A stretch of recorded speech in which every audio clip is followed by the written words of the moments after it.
ఈ రోజు మనము ఇంటర్మీడియట్ మొదటి సంవత్సరం చరిత్ర పాఠ్యపుస్తకంలోని రాజపుత్రుల యుగం పాఠంలోని రాజపుత్ర యుగానికి సంబంధించిన ఆధారాల గురించి రాజపుత్ర వంశాలైన పరమారులు, ప్రతిహారులు, చౌహానులు, గహద్వాలులు, పాలరాజులు, చందేలులు, సోలంకీలు, సేన రాజుల గురించి తెలుసుకుందాం. ప్రతిహారులు, పరమారులు, చందేలులు, చౌహానులు, గుజరాత్ చాళుక్యులు లేదా కాలచూరులు, గహద్వాలులు, పాలాలు, పోలంకీలు, పేనాలు మొదలైన రాజపుత్ర వంశాలు ఉత్తర భారతదేశాన్ని పరిపాలించాయి. రాజపుత్రులు మత, సాహిత్య, వాస్తు కళాభివృద్ధికి విశేషమైన కృషి చేశారు. రాజపుత్ర రాజులు పరస్పరం ఒకరితో ఒకరు ఎప్పుడూ తగాదాలు పడేవారు.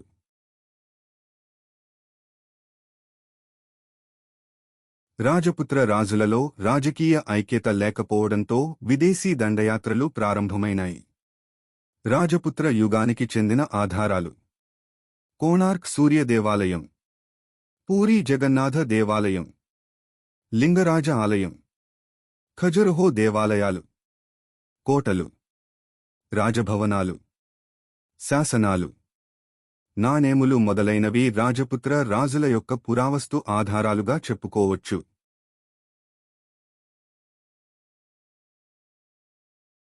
సాహిత్య ఆధారాలు: కల్నల్టాడ్ రాసిన అనల్ సాఫ్ రాజస్థాన్ గ్రంథం, భవభూతి రాసిన ఉత్తర రామచరిత్ర గ్రంథం, బిల్హణుడు రాసిన విక్రమాంక దేవ చరిత్ర గ్రంథం, కల్హణుడు రాసిన రాజతరంగిణి గ్రంథం, ఫిరదోసి రాసిన షానామా గ్రంథం, ఆల్బెరూని రాసిన తారిఖె హింద్ మొదలైన గ్రంథాలు రాజపుత్ర రాజుల యొక్క సాహిత్య ఆధారాలుగా చెప్పుకోవచ్చు.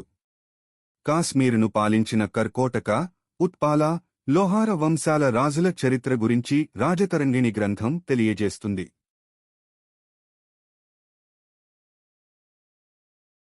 రాజపుత్రుల పుట్టుపూర్వోత్తరాలు భారతదేశ చరిత్రలో ఒక వివాదాస్పదమైన అంశం. సంప్రదాయ వాదన ప్రకారం రాజపుత్రులు భారతీయులు, ఆధునిక వాదన ప్రకారం రాజపుత్రులు విదేశీయులు. ఈ రెండు భిన్నాభిప్రాయాలు పండితుల్లో కలవు. మహాభారతంలో ప్రస్తావించబడిన సూర్య, చంద్ర వంశస్థులమని రాజపుత్రులు తమ శాసనాల్లో చెప్పుకున్నారు. చాంద్ బర్దాయ్ హిందీలో రచించిన పృథ్వీరాజ్ రాసో ప్రకారం అబూ పర్వతం మీద వశిష్ఠుడు చేసిన హోమాగ్ని నుంచి ఉద్భవించిన వీరుడి సంతతివారే రాజపుత్రులు. ఈయన ప్రకారం ఈ యజ్ఞగుండం నుంచి 4 వీరులు ఉద్భవించారని, వారు ఒక్కొక్కరు ఒక్కొక్క రాజపుత్ర రాజ్యాన్ని స్థాపించారు. చౌహానులు, సోలంకీలు లేదా చాళుక్యులు, పరమారులు, ప్రతిహారులు ఈ వంశీయులని చాంద్ బర్దాయ్ పేర్కొన్నాడు.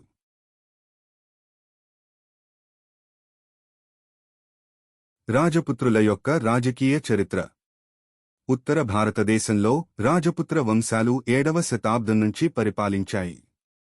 వీరిలో ప్రతిహారులు, పరమారులు, చౌహానులు, గహద్వాలులు ముఖ్యమైన రాజవంశాలు.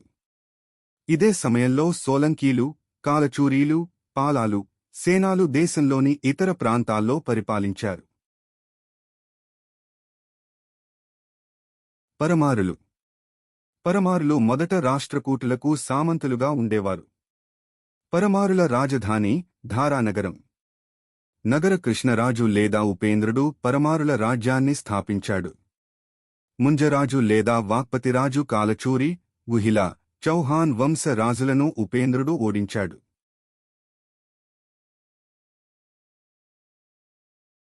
ఉపేంద్రుడు కవిపండిత పోషకుడు. ధనంజయ, హలాయుధ, ధనిక, పద్మగుప్త మొదలైన కవులు ఉపేంద్రుని ఆస్థానంలో ఉండేవారు. ధారానగరంలో ముంజేశ్వర అనే తటాకాన్ని ఉపేంద్రుడు త్రవ్వించాడు. పరమారులలోకెల్లా గొప్పవాడు భోజరాజు. భోజరాజు క్రీస్తు శకం 1010 సంవత్సరం నుండి 1055 సంవత్సరం వరకు పరిపాలించాడు.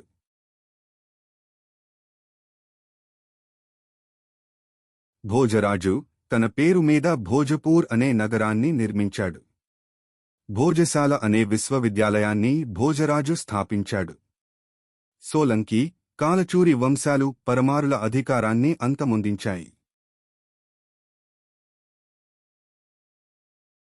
ప్రతీహారులు. రాజపుత్రులలో మొదటి విజృంభించినవారు ప్రతీహారులు.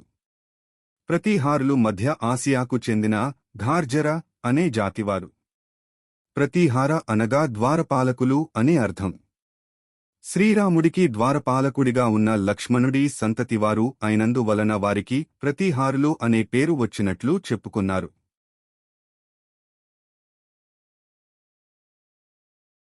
ప్రతీహారులు మాల్వా, బ్రోచ్లో స్థిరపడ్డారు. ప్రతీహార రాజులలో మిహిరభోజుడు గొప్పవాడు. మిహిరభోజుడు క్రీస్తు శకం 836 సంవత్సరం నుండి 885 సంవత్సరం వరకు పరిపాలించాడు. మిహిరభోజుడు పాలవంశ రాజైన దేవపాలుడిని ముంగేర్ వద్ద, రాష్ట్రకూట రాజైన రెండవ కృష్ణుడిని ఉజ్జయిని వద్ద ఓడించి కనూజ్ను రాజధానిగా చేసుకుని పరిపాలించాడు.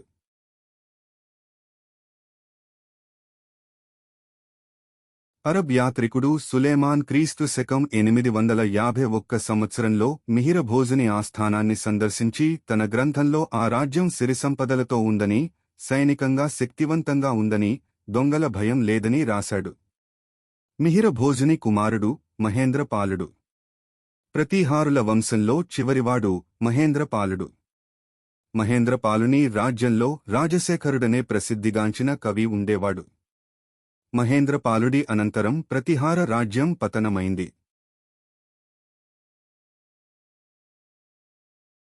చౌహానులు. చౌహానులు ప్రతీహారులకు సామంతులుగా సాంబార్ ప్రాంతం నుంచి పరిపాలించారు. సింహరాజు చౌహాన్ క్రీస్తు శకం 956 సంవత్సరంలో స్వాతంత్ర్యం ప్రకటించుకుని మహారాజాధిరాజు అనే బిరుదును ధరించాడు. అజయరాజు అజయమేరు అనే పట్టణాన్ని నిర్మించాడు.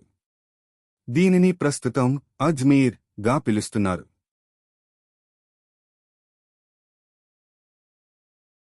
మూడవ పృథ్వీరాజు క్రీస్తు శకం 1169 సంవత్సరం నుండి 1192 సంవత్సరం వరకు పరిపాలించాడు. మూడవ పృథ్వీరాజు ఉత్తర భారతదేశపు చివరి గొప్ప చక్రవర్తిగా అతని ధైర్య సాహసాలను గురించి అనేక కథలు, పాటలు ప్రచారంలో ఉన్నాయి. చాంద్ బర్జాయి కవి తన పృథ్వీరాజ్ రాసో అనే కావ్యంలో పృథ్వీరాజ్ చౌహాన్కు శాశ్వత కీర్తిని కల్పించాడు.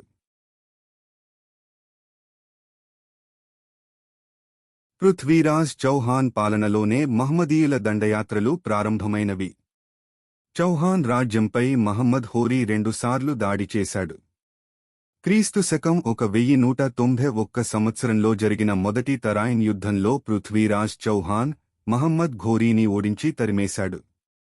క్రీస్తు శకం 1192 సంవత్సరంలో జరిగిన రెండవ తరాయిన్ యుద్ధంలో పృథ్వీరాజ్ చౌహాన్ను మహమ్మద్ ఘోరీ ఓడించి భారతదేశంలో ఇస్లాం రాజ్యాన్ని స్థాపించాడు.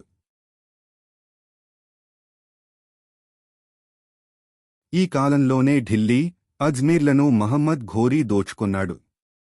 పృథ్వీరాజ్ సోదరుడు హరిరాజు.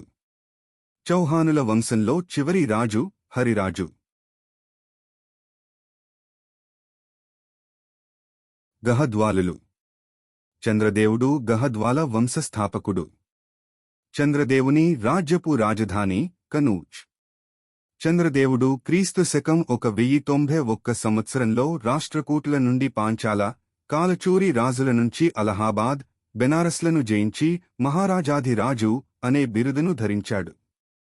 గహద్వాలుల వంశంలో జయచంద్రుడు సుప్రసిద్ధ రాజు.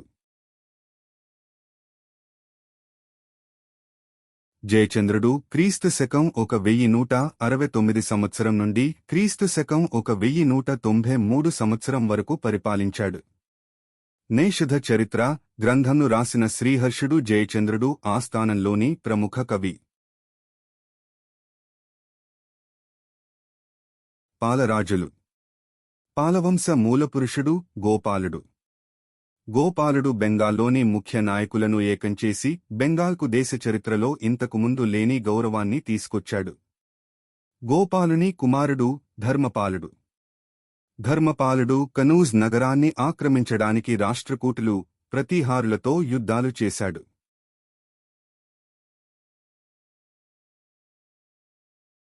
ధర్మపాలుడు తన విజయాలతో సామ్రాజ్యాన్ని బ్రహ్మపుత్రా నది, బెనారస్ మధ్య భూభాగానికంతటికీ విస్తరించాడు. ధర్మపాలుడు బౌద్ధమతస్థుడు. ధర్మపాలుడు విక్రమశీల అనే బౌద్ధారామాన్ని స్థాపించాడు. ఇది నలంద విశ్వవిద్యాలయం వలె గొప్ప విద్యాకేంద్రంగా పేరుగాంచింది.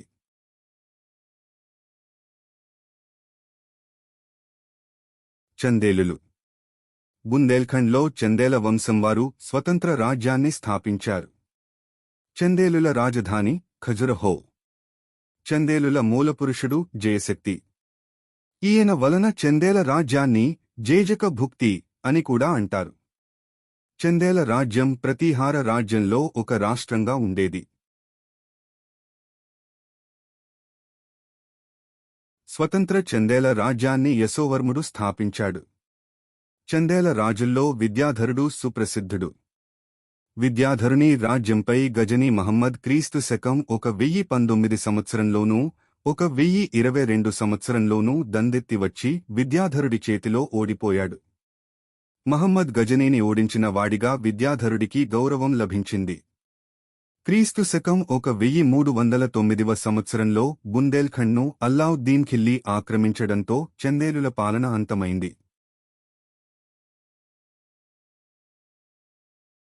సోలంకీలు. క్రీస్తు శకం 945 సంవత్సరంలో మూలరాజు గుజరాత్లోని అన్హిల్వాడ్ రాజధానిగా సోలంకీ రాజ్యాన్ని స్థాపించాడు. సోలంకీ అనేది చాళుక్య పదానికి వికృత పదమని, వీరిది చాళుక్య వంశ శాఖేనని చరిత్రకారుల అభిప్రాయం. సోలంకీ రాజ్యం తరచుగా ముస్లిం దాడులకు గురైంది. మొదటి భీమరాజు క్రీస్తు శకం 1022 సంవత్సరం నుండి 1064 సంవత్సరం వరకు పరిపాలించాడు.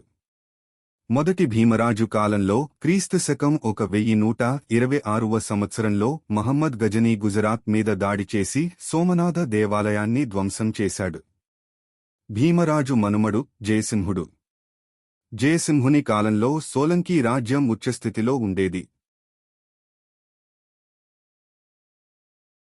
సింహ సంవత్సరమనే శకాన్ని జయసింహుడు ప్రారంభించాడు. జయసింహుడి మరణాంతరం సోలంకీ రాజ్యాన్ని మహ్మదీయులు, యాదవులు ఆక్రమించారు.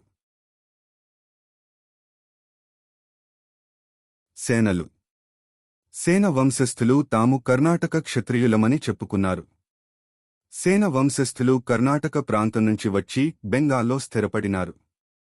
సేన వంశపు మూలపురుషుడు విజయసేనుడు.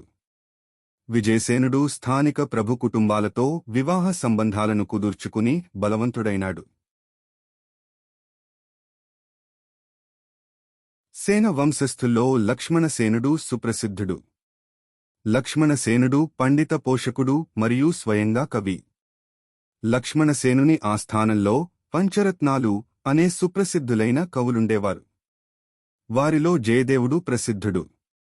గీతగోవిందం అనే కావ్యాన్ని జయదేవుడు రాశాడు. భక్తియార్ ఖిల్జీ నాయకత్వంలో తురుష్కులు బెంగాల్ మీద దండెత్తినప్పుడు లక్ష్మణసేనుడు పారిపోయాడు. అప్పుడు బెంగాల్ను ఢిల్లీ సుల్తానులు ఆక్రమించారు. మా వీడియోస్ మీకు నచ్చినట్లయితే లైక్ చేసి షేర్ చేయగలరని మనవి. మరిన్ని వీడియోస్ కొరకు మా యొక్క ఛానల్ను సబ్స్క్రైబ్ చేయగలరు.